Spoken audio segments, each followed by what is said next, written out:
So I wanted to talk about something slightly different today, which sounds a little bit more serious, but I think my videos, I like them to be a reflection of the whole spectrum of feelings and processing and growing.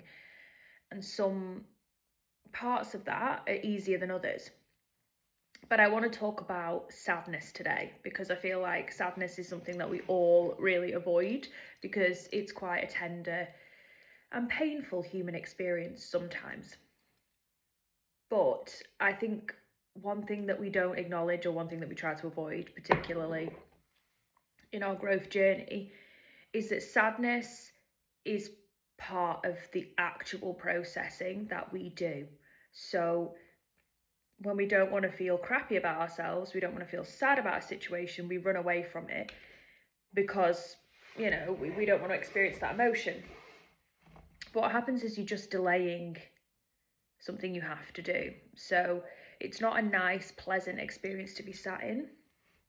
But when you're sat in it sometimes and it feels a bit overwhelming, you can say to yourself, I'm here because I'm actually moving through it.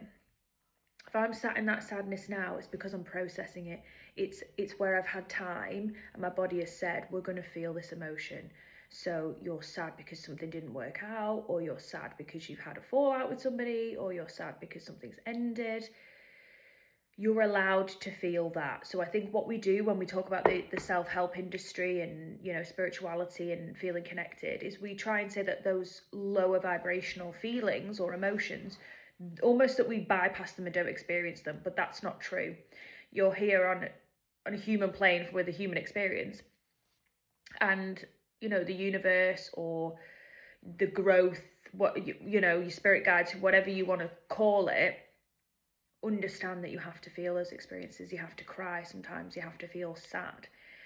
You can't bypass that. You have to go through it to get to the other side. But when you are in that emotion, just try and reframe it in your head as, I'm actually processing this now, which means it's sad now, but it means I won't have to carry this into my future. It won't drag on because I'm dealing with it now. And the sadness teaches you a lot. Like when you can be a bit more curious, when it calms down a bit and you can maybe journal or say to yourself, what about this situation made me sad? Was it because I was disappointed? Was it because I felt let down? Was it because my boundaries weren't respected? Was it because of this? And get a bit more curious, and then you can kind of say, well, actually, my sadness is teaching me something. It's teaching me the spaces and places and situations that I'm not meant to be in and why. And it will open up that space for better decisions in the future that put you away from that feeling of sadness. Like, sadness is a weird one. It's a bit like pain.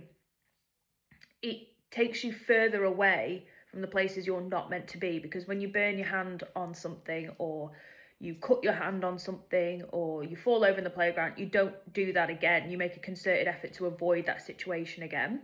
So sadness is kind of the same thing. It teaches you that is a space that doesn't make you happy, and you kind of learn from the sadness.